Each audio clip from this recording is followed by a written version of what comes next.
Mahilig ka bang mag-video in public? Alamin mo ang mga limitasyon nito sa ilalim ng ating batas.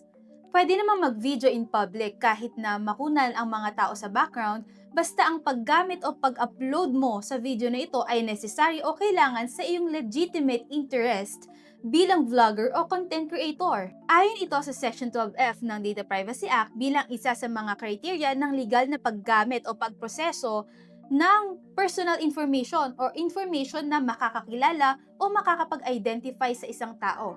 At kasama na dyan ang picture o video ng mukha ng tao. Pero ayon sa Section 13 ng nasabing batas, kapag meron ng sensitive personal information tulad ng marital status, edad, sexual life, ay kailangan na ng consent ng navideohan. Sa lahat ng pagkakataon na meron kang ibang kasama sa video o ibang haharap sa camera, dapat aware sila na i-upload mo ang videong ito. Dapat meron ding privacy notice sa lahat ng online platforms mo o social media accounts mo kung saan pwedeng malaman ng mga apektadong tao kung paano ba nila i-object o ipa-take down o ipabura yung video na nakasama sila.